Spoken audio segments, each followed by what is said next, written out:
Ah, yeah, welcome back to my YouTube channel. My name is Nexus Chief, and if you've not subscribed yet, please subscribe to my channel. Click on the bell so you get an alert anytime I upload a new video. If you're already a subscriber, thank you for always coming here to support. And yeah, we are back. We are back. So in our previous video, I talked about the roadmap of becoming a data analyst. Actually, the roadmap that I used, right? We talked about Excel and the important component in Excel that you are supposed to learn, because you can't learn everything at once, but there are certain important things that you need to know before you even try to apply for a job. And I made mention that in Ghana, right, specifically, because that I live here, so that's what I can talk about, right? Most companies are still using Excel, right? So it's not necessarily a data analyst role, but I've seen management roles where administrative roles where Excel is a requirement, right? So if you're able to, get those opportunities and, start with, because you're definitely going to work with data. So once you use the Excel, then you're still learning it, right? So I think that it's a good thing to start from Excel rather than Python, because Python is a bit complex to understand, right? Great. So today is another day, and we'll talk about the second point on our roadmap of becoming a data analyst. And this is what I did after Excel, right? And it's Power BI. The reason why, so I could have said maybe data visualization, right? But Power BI is a bit popular. If you look at the JDs around, Power BI is almost everywhere as compared to Tableau. I think Tableau is more expensive than Power BI. So Tableau is more seen in those traditional big companies, right? But the main point is about data visualization, right? So Power BI is a data visualization tool. Tableau is a data visualization tool. We have Metabase, we have Looker, we have a lot of them, right? But Power BI is the most popular one. And I think that if you're able to use Power BI, you can use all the other data visualization tools. So we'll go right into it. Don't go anywhere. Stay right here. I'll come and explain to you why Power BI should be the second point on our roadmap to becoming a data analyst. Stay right here. I'll be right back. All right, yeah, welcome back. And yeah, so as I mentioned, today we are looking at Power BI, and we are going to talk about why you should learn Power BI and the most important component that you are supposed to look at, right? Well, I believe that, Power BI alone can get you a job. Yes, you can check online. There are rules for Power BI developers, right? So if you take it serious, you become a Power BI developer. You don't even have to know Excel or no. I mean, Excel is the foundation, right? You don't even have to know SQL or something like that. That's way before, right? So when you're learning Power BI, learn it in a way that you can get a job with it, right? And the reason why we are using Power BI, or because we are actually talking about data visualization, and the tool is Power BI, because that's the most popular. Tableau is mostly used in those traditional big companies. It's also expensive, so most companies go for Power BI, right? So yeah, we'll look at and yeah, so I mentioned that Power BI can get you a job. So let's look at the most important features in Power BI that you are supposed to know. If you are able to take these components or features seriously, I'm sure you'll be able to get a job with it, right? So the first thing that I'll talk about after you loading your data, and because you are learning, you don't have access to a company database or anything like that, right? So when you are learning, usually upload your file in a CSV format. So you upload it, and so after uploading, there is a button for transformation, right?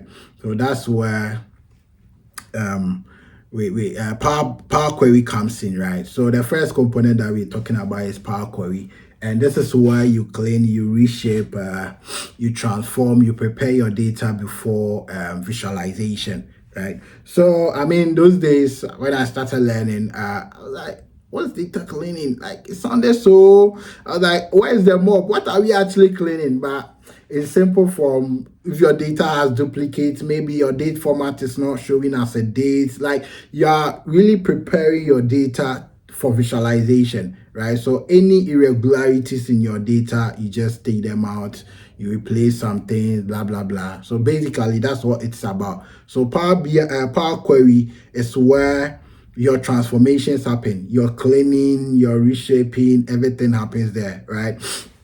So Power Query is very, very important. Then after Power Query, right, and the main reason why I think that you should learn Power BI before SQL is data modeling and relationships, right? So the second component is data modeling and relationships.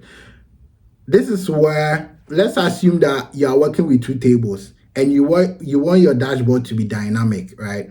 In that case, those two tables should be able to connect it, right? You should be able to connect those two tables for your report or dashboard to be dynamic, so that if you pick, let's say, something from a customer table, it will be able to respond to the sales table, right? So that is the relationship that we talk about. I think we have one-to-one, one-to-many relationships and all that. So data modeling, take it serious, because you transform this knowledge or transfer this knowledge into SQL, right? So it's just where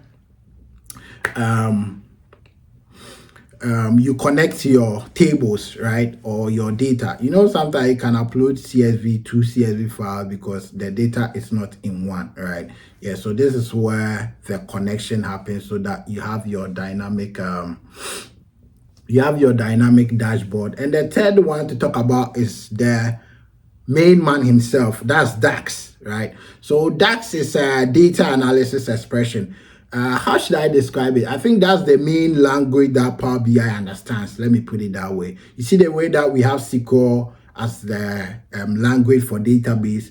DAX is the language that we use in Power BI. So if you want to, so you see how in Excel, use those functions, count, sum, and all of that. You start with equal to blah blah blah. So it's the same way. The language in Power BI is DAX, right? And the common so you can look at basic measures like sum, count, rows, average. We have conditional methods like if, switch, and we have a lot. So you can do your calculations, year to date, blah blah blah. So DAX is very important, and there is no Power BI without DAX, so take it serious.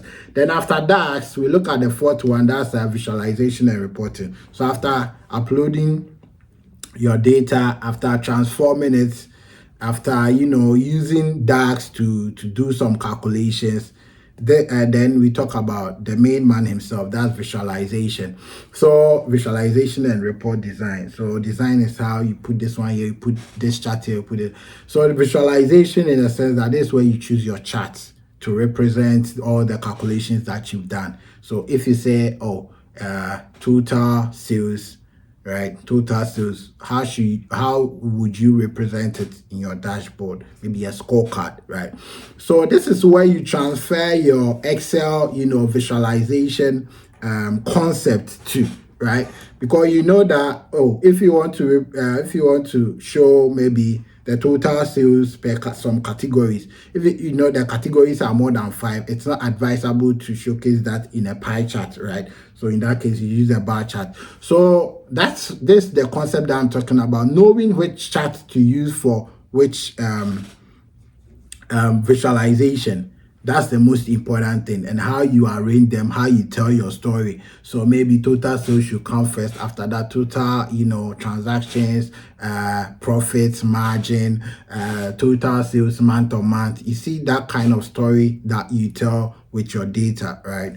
And the last thing that we'll look at is the publishing, right? So we have two Power BIs. We have the Power BI desktop and we have the Power BI service. Mostly you design with the Power BI desktop, then you share to the service so that every person in the organization will have access to it. There are other things like row level, how do you even call it? Row level security, those kind of things. But let's look at the first 5. Those are the most important things that you should focus on. And I believe that once you are able to, master these things, you are good to go, right? So I've talked a lot, but yeah, that's all about our second point in our roadmap of becoming a data analyst. I will end here, and in our next video we are going to talk about SQL and why SQL is so important for a data analyst, right? Or in the data analysis, what am I even saying? Yeah, so that's it. I'll see you in the next video. Bye bye.